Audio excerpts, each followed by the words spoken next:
Bonjour à tous, bonjour à toutes. Je suis Adriana Diaz-Berrio, je suis animatrice de groupe de co-développement professionnel depuis 10 ans et je suis l'auteur du livre Le co-développement professionnel, élément clé de votre réussite, l'approche qui transforme les entreprises au Québec et en France.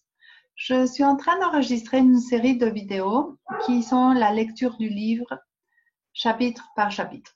Le premier épisode, si on peut dire, de cette petite série, c'est l'introduction. Et aujourd'hui, je commence la lecture du chapitre 1. Voici le livre dont je vous parle et on commence le chapitre 1. L'approche du groupe de co-développement professionnel. Qu'est-ce qu'un groupe de co-développement professionnel ? Cette approche est une sorte de mélange de formation, d'accompagnement, de coaching d'équipe et de groupe de solutions de problèmes sans en être aucun. Au début, le groupe de co-développement professionnel a été utilisé pour développer les habiletés des cadres en formation. Depuis sa création à Montréal en 1985, l'approche a également prouvé son efficacité pour d'autres types de professionnels. L'apprentissage dans un groupe de co-développement professionnel provient des interactions du groupe partageant l'objectif commun de s'améliorer professionnellement. Sa force repose sur deux éléments qui le rendent très puissant. 1.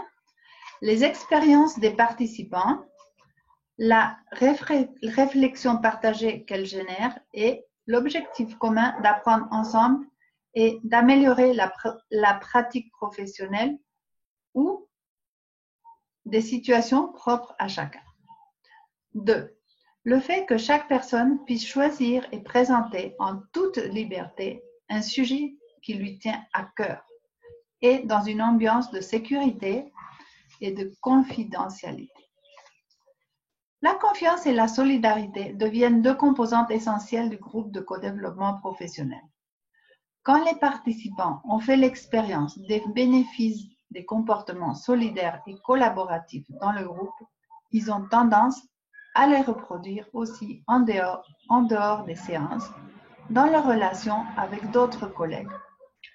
Dans les entreprises qui utilisent l'approche du groupe de co-développement au niveau des cadres progressivement, le climat de travail devient de plus en plus favorable à l'écoute et à la prise en considération des besoins des autres. On apprend à apporter de l'aide de manière concrète et opportune, et une plus grande partie des décisions est prise de manière plus posée et réfléchie.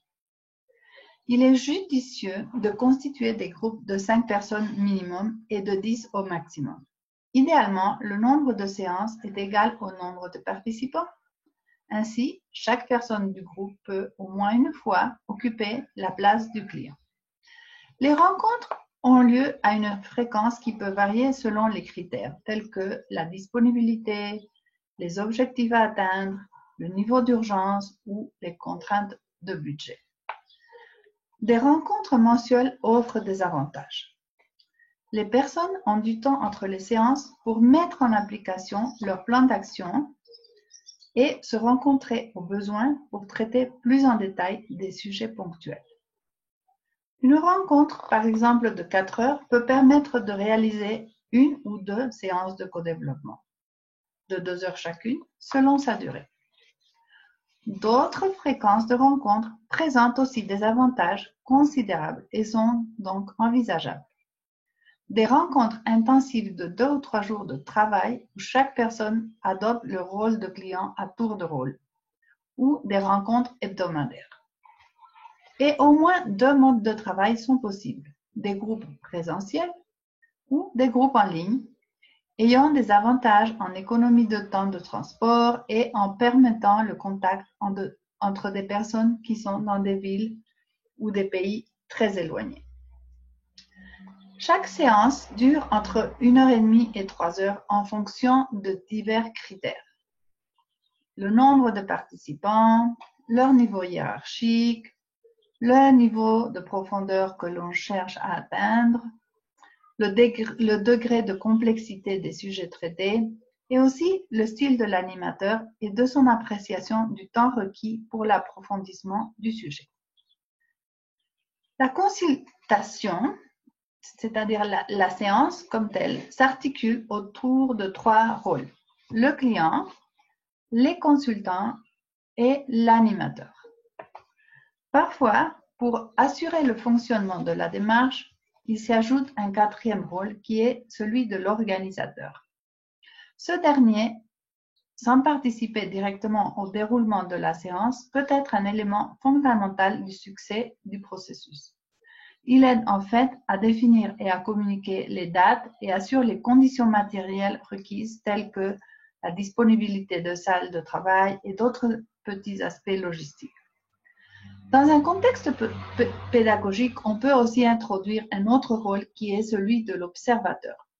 Cette personne n'interviendra pas directement pendant la séance, mais peut à la fin en faire une restitution, souligner et partager ses étonnements, parler des points saillants de la dynamique du groupe et autres remarques utiles pour l'apprentissage de la méthode. Souvent, son apport et ce regard plus méta met en valeur des aspects que les autres participants ne voient pas aussi clairement, car eux sont impliqués de très près dans le processus. Le rôle du client sera adopté par une personne différente à chaque séance, de sorte que chacun l'expérimente au moins une fois. Ça, c'est dans des conditions idéales, mais on peut aussi penser à un autre type de situation si le groupe le sait au début et est d'accord. Le client est la personne qui recevra l'aide du groupe pendant la séance pour aboutir à son plan d'action et à ses objectifs. Le rôle de consultant est assumé par toutes les autres personnes. Leur fonction est principalement et en premier lieu d'aider le client, mais en l'aidant, ils ont eux aussi une posture d'apprentissage et d'aide envers eux-mêmes, comme ils le constatent surtout en fin de compte. Chaque consultant écoute les contributions des autres, même divergentes. Les membres du groupe travaillent en équipe ensemble pour répondre à la demande du client. Assumer cette ouverture à l'apprentissage permet de prendre conscience et d'interroger ses propres croyances et modèles mentaux, même en étant consultant. L'animateur est également invité à apprendre sur 2 plans, l'animation et l'approche du groupe de co-développement et sur le plan professionnel et personnel comme les autres participants. Conditions de succès. Introduire un programme de co-développement dans une entreprise suppose de travailler en amont pour bien expliquer aux dirigeants, aux cadres et aux responsables de sa mise en place l'importance d'assurer les conditions suivantes au moins, et sinon d'autres selon le cas. La confidentialité des informations personnelles partagées pendant les séances du groupe et qui ne sont pas en lien avec les apprentissages atteints. On peut parler des apprentissages atteints, mais la confidentialité porte sur les questions plus personnelles. Le respect envers les personnes et leurs opinions, l'engagement, la ponctualité et l'assiduité pour assister aux rencontres.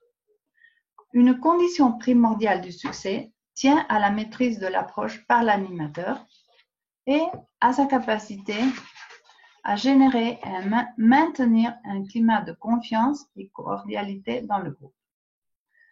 Quand on décide de constituer des groupes de co-développement professionnel dans une organisation, il est nécessaire de rédiger un contrat garantissant en premier lieu ces conditions.